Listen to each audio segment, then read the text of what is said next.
Praise lord, హల్లెలూయా. మన రక్షకుడును మన ప్రభునైన యేసుక్రీస్తు అతి శ్రేష్టమైన పుణ్యనామమును బట్టి మీ అందరికీ కూడా హృదయపూర్వకమైన వందనాలు నేను తెలియజేస్తున్నాను. మనము డిసెంబర్ నెల 31వ తారీఖు ఆఖరి దినములో మనం ఉన్నాం. ఈ రోజుతో ఈ 2025 సంవత్సరం ముగించబడుతుంది. 2026 సంవత్సరానికి దేవాతి దేవుడు మనందరికీ కూడా గొప్ప ద్వారాన్ని మనకు తెరవబోతున్నారు.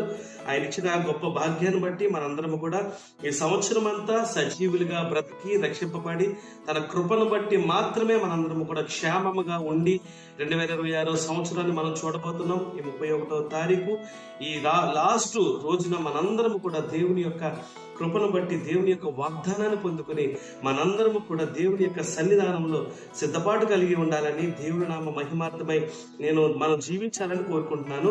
దేవుడు మనకిచ్చిన వాగ్దానాన్ని ఒకసారి ధ్యానిద్దాం, ఆ వాక్యాన్ని మనం స్వీకరిద్దాం. రాత్రికాల సమయంలో ప్రార్థిస్తున్నప్పుడు, వాక్యాన్ని ధ్యానిస్తున్నప్పుడు, దేవా 2026 సంవత్సరానికి నువ్వు గొప్ప వాగ్దానం మాకు దయచేవారిని ప్రార్థించినప్పుడు కుటుంబ ప్రార్థనలో దేవుడు నాకు ఇచ్చిన ఈ వాగ్దానము నాకు, నా కుటుంబమునకు, అనేకులకు ఆశీర్వాదకరంగా మారుతుందని దేవుడిచ్చిన మాట ఎప్పటికీ నెరవేరుతుందన్న నమ్మకంతో ఈ వాగ్దానాన్ని నేను మీతో షేర్ చేసుకుంటున్నాను. దయచేసి విశ్వాసంతో దీన్ని తీసుకోండి. దేవుడు మీలోను మీ కుటుంబంలోను గొప్ప కార్యం చేయను గాక. ఇర్మియా గ్రంథము 31వ అధ్యాయము 31వ అధ్యాయము 3వ వచనంలో లాస్ట్ లైన్ చదువుతున్నాను, దయచేసి ఆలకించండి. శాశ్వతమైన ప్రేమతో నేను నిన్ను ప్రేమించుచున్నాను గనుక విడువక నీ ఎడల కృప చూపుచున్నాను. ప్రైజ్ ది లార్డ్, హల్లెలూయా. దేవుడు మనకిచ్చే నూతనమైన వాగ్దానాన్ని స్వీకరించుకోండి.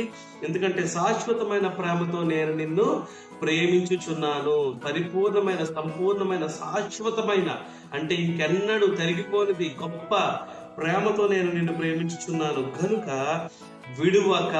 ఎవరిని విడువక?